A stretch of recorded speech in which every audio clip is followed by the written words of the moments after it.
today on the Tearsheet Podcast.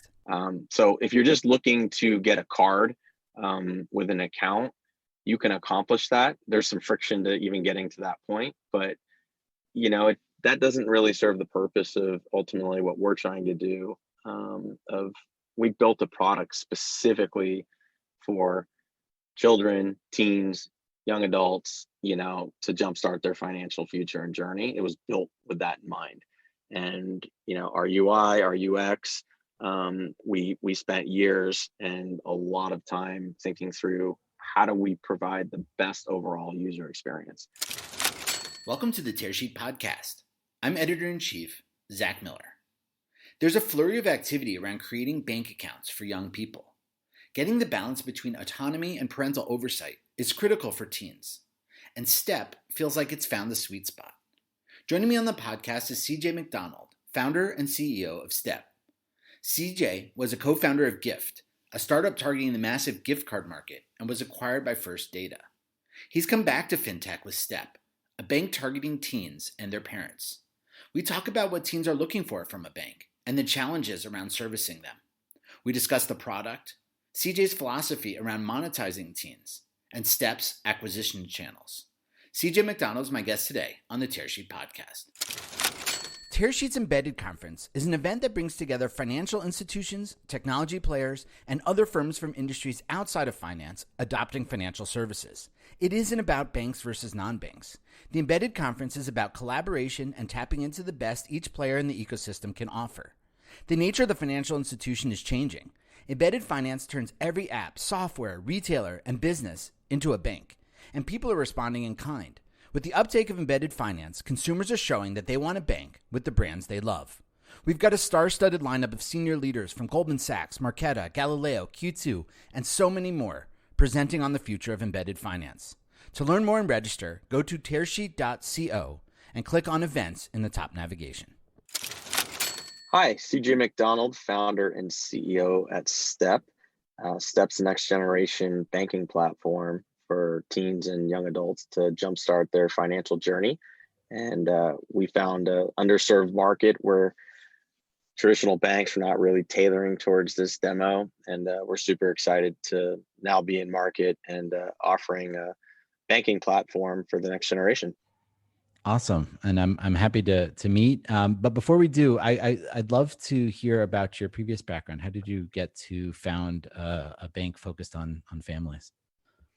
Yeah, so I was born and raised in the Bay Area, and I've been in the early stage startup ecosystem all of my career. I've always loved to build things, and over the last almost 20 years, I've been fortunate to be part of 4 different companies that I joined very early on and helped build and grow. My last company was a company called gyft, where we built a digital gift card platform. That actually stemmed from my wedding. I got married and got a lot of gift cards for my wedding and was frustrated as a consumer with managing and handling plastic gift cards. I did not know that the gift card industry was over $100 billion in the US. And I got super interested in just disrupting and bringing technology and automation to a large, very traditional industry. So started a company called gyft. We built that up over the course of several years, ended up selling that to First Data Corporation back in 2014. And when I went to First Data, I was exposed and learned a lot and got more deeply involved just with kind of the payments ecosystem. And that's where I started to, when I left there, think about what was next. And that's where kind of STEP was born. So you had a fintech exit and you didn't continue exiting the building. You wanted to continue within fintech. Why the interest around fintech, I guess? So it's interesting. When I left gyft, I did not have intentions of staying or going back into fintech specifically. Yeah, we've heard that a lot from founders. But what kind of drove the decision was, as I was thinking about what was next, I took some time off and spent time with my family, and I've got 2 young kids. And I just, the idea of kind of building a next generation money and banking platform it just became more and more clear that there was a massive opportunity and a wide gap with all the other products and services that were out there today. And I got really excited about the opportunity. Our mission is to educate the next generation to be smarter with money. And it's always bugged me that schools don't teach kids about money. Families don't talk about money in a lot of households. And kind of rich or poor, you really have to have an understanding of the financial ecosystem just to get by in life. And so many Americans, find themselves in a hole or debt that's just very difficult to dig out of. So starting that financial journey on the kind of right path and the right step, no pun intended, is something that we're excited about, and we're committed to doing for this next generation. And from a product standpoint, like before Step came along, like what did banks typically offer for children and families? Yeah, it's a great question. I mean, banks have offered a teen checking account for years. I think the problem is they take their platform and now their mobile app, and they kind of reskin it or change a few words, and then allow a parent to open one up for their teen, but it's not really tailored towards the younger demographic, and it's not really tailored towards families. So if you're just looking to get a card with an account, you can accomplish that. There's some friction to even getting to that point, but that doesn't really serve the purpose of ultimately what we're trying to do. We built a product specifically for children, teens, young adults, to jumpstart their financial future and journey. It was built with that in mind. And our UI, our UX, we spent years and a lot of time thinking through how do we provide the best overall user experience. And I have not seen it from traditional banks, and it's not something that they offer in any meaningful way at the time, which is why we got super excited about building it. So what are some of those things, CJ, that that banks don't offer that Step has, maybe from the experience or UI UX perspective, that you feel are really important? Yeah, I think the best way to think about it is if you look at what millennials and Gen Z has kind of gravitated towards over the last 5 to 10 years with regards to money, we've seen platforms like Venmo or Cash App, really explode. And they've got tens of millions of users globally that are transacting billions of dollars and basically using that to just send and receive money. And the problem with something like Venmo or Cash App is, first of all, you need to be 18 years or older to use it. So that kind of cuts off, the high school and under 18 market in general. But the bigger problem is, in order to use it, you have to have an underlying bank account to link to it in order to get money in and money out. And the problem is most teenagers don't have a bank account of their own. And so they don't have the ability to link it to something like Venmo or Cash App. But it's a service just in their day-to-day life that is valuable, that they want to use.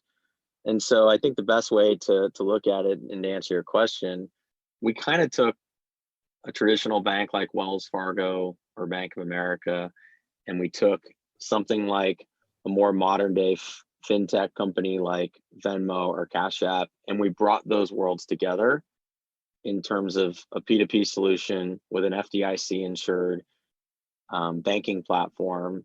We don't charge fees like a lot of traditional banks charge fees, and we allow you to have your bank account and the ability to send and receive money either inter-family or amongst your friends in an all-in-one solution. And that's not something that exists today for Gen Z. Got it. I want to ask a philosophical question around, I guess, call it family banking. How much autonomy to give the children and how much control to give the parents? Like, where do you come out on that? And how does that influence, I guess, the end product? It's a great question. And I wish we've had so many internal debates over the years with what's the fine line, between giving the parents controls and giving, the teenager responsibility and independence, so they don't Mhm. feel like they're being watched or handcuffed. And I mean, there's different platforms out there that I guess have different stances on this. The stance that we've taken to date is, the parents ultimately, if someone's under 18, have full control over the platform. So, they're the end user, but we they can log into their account and they can have visibility into transactions that their child has made for sure.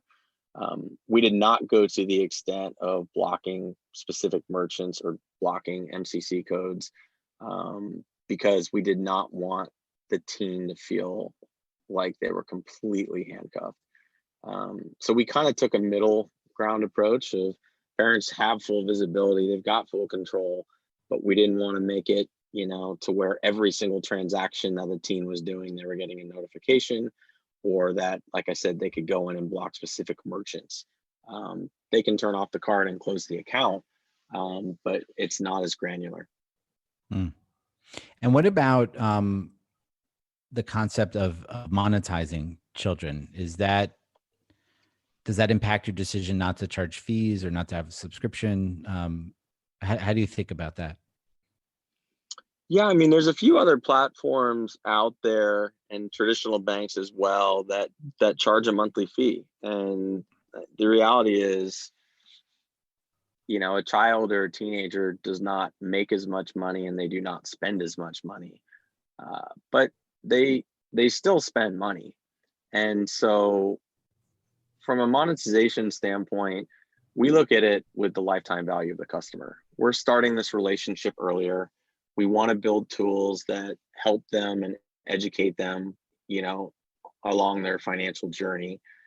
And our goal is that each step of their journey in life, we continue to offer relevant financial products and services to them. And there's lots of opportunities along that journey to monetize and not have to charge outrageous, traditional banking fees. So to start off, we offer a card, with an FDIC insured bank account. As I mentioned, there's no fees for the card or the bank account. And each time the user transacts and uses that card, we're paid interchange. And it's something that we don't plan to build a business solely on interchange, but for the time being, there's opportunities to monetize and, at least start to build the business out of the gate off of that. Interesting. Can you also talk about I guess how Step differentiates itself from, and you've said it in some of your other questions, but in answers, from some of the other, I guess, competitive products out there? Yeah, so I think there's a few, depending on the, competitive products that are out there. I mean, a big one is no fees. Hmm. We don't charge fees. Another big one is, we are going after a very specific demographic, kind of that 13 to 18-year-old demo right now. So there's a few other players out there that are skewing younger, and there's a few other players out there that are skewing a little bit older. But we've got a very specific focused demographic that we're targeting and that we want to, win and have millions of teens on our platform to start off. So that's a big difference, just kind of our approach and our targeted, demographic. Our product is very unique, our Hmm. account and our card construct. So our product it's a secured card that is secured against, your step deposit account. But the thing we're really excited about is our product, our card product actually helps you build credit at an earlier age, before you turn 18. And there's no other product that does that out there today. Interesting. And so the importance, being an expert kind of in the financial industry, of just establishing credit and building positive credit, and the impact that can have, when you go to get your first apartment, or, your first cell phone plan, or buy a car or buy a house. But the problem is, today you turn 18 and you might get a credit card with a couple $100 limit, you don't really know what you're doing, and a lot of people start making mistakes and damaging their credit early on. So we built the product with the intention of establishing credit at an earlier age, and for all intents and purposes, our card and account has guardrails on it, so you cannot overspend, you cannot negatively impact your credit, you can only positively impact your credit. But the most important thing is you're actually establishing credit at an earlier age. And that's a big difference because there's no other product in the market that does that today. I like that. And I guess along those lines, you've talked about sort of the educational component. What does STEP do as part of the experience to help young people learn about their finances? Yeah, so my belief is that the starting point for that is just having visibility into how and where you spend your money. Hmm. Growing up on cash, it was hard to track, right? I had shoe boxes of cash under my bed for my paper out, and I would go spend it, but I didn't have, I didn't log it or track it. And the great thing about having a digital experience and having an app and having, being notified when you make a transaction and showing what your balance is you're starting to have visibility and insights just into how much money you have and that balance between spending and saving. And so for us, the starting point was to build the mobile app and build a solution that has all your transactions and your money right there. We've got lots of things kind of around financial literacy that we're building out to continue to build on our mission and continue to, educate the user further. We just launched a Money 101 section on our website. We're publishing articles each month on new topics kind of around Money 101 and the importance of money in general. We've got some really cool budgeting tools in the app and the platform.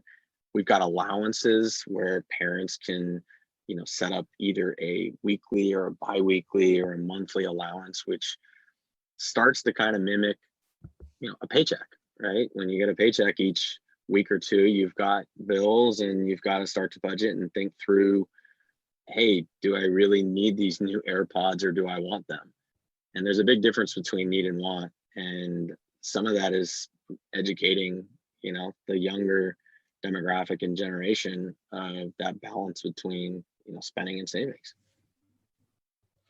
And how are you bringing on new customers? How are you acquiring them? Yeah, so a few ways. We've got a lot of organic traffic where people are just finding us or specifically searching for a product for their kids or for themselves. So that's one way. We're pretty active just in general on social media.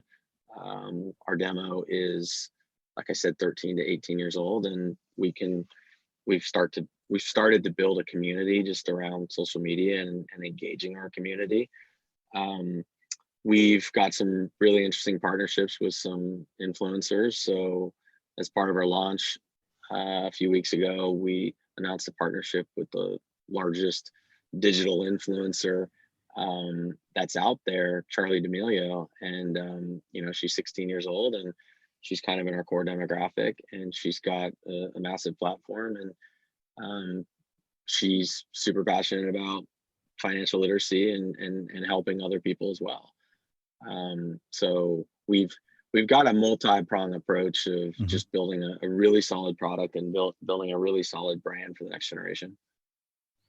And you've alluded to a couple of things. You said that you don't intend to build a business off of interchange alone, and you talked about some of the things in the works. What should we expect to see or hear from STEP in the future in terms of new products? Yeah, I mean, some of the stuff, we're not talking about publicly yet, but I think the best way to think about it is naturally a 17-year-old's going to turn 18 and go off to college. And when they go off to college, there's different products and needs than maybe when you were 15 years old. You start to, as you age up and get a little bit older, you start to have different needs, and you start to have additional financial products and services that you're going to want in your life. So some of that, turns into credit products and lending products and investment products. savings products. So we've got a really exciting roadmap, kind of over the course of the next couple of years. And our goal is to continue to offer relevant financial products and services for our customers. Awesome. I guess I have two last questions. The first is how teens. We've heard a lot on this podcast from incumbent financial institutions serving adults, like how user behavior has changed during this crisis, this crazy time period we're in. Have kids changed their behavior, or are they just is it business as usual? I think they've changed their behavior as well. You're seeing in general across, I believe, kids and teenagers as well as adults. Obviously, online purchases are at an all-time high. And I think that's partially given the pandemic and not as many people are going out. So you're seeing that. A lot of kids still operate on cash. They get cash from grandma and grandpa, or they get $20 from their mom or dad because they don't have a bank account, they don't have a card. And so I think part of our success as well is you're seeing kids need, more so now than ever, given what's going on in the world, an alternative to cash. And I think it's highlighting, and expediting kind of moving towards this cashless era of more and more people are transacting online. More and more people are using services like Amazon or Uber or the App Store. I mean, that's another thing. I think if you look at some of the App Store and Play Store statistics over the pandemic, more and more people are downloading apps and content and streaming services. And all of these companies and products and services that I just went through, cash doesn't work for. So I think more than anything, you're seeing the need for digital and the need for new products and services that kind of shy away from cash. And that's even more so highlighted, I'd argue, kind of in our demographic, just because there's not a lot of products and services that are tailored towards them. And now last question. What are your biggest priorities taking step into the end of 2020 and into 2021? Yeah, it's a great question because, it's an exciting time and there's so much to do, but I'm a firm believer in focus. You can only do so much and you need to focus and do it well. And so for us, it's all about focus and execution. We've got some new features and products that we're going to be rolling out kind of over the course of the remainder of this year and running into early 2021. So that's a big priority and focus.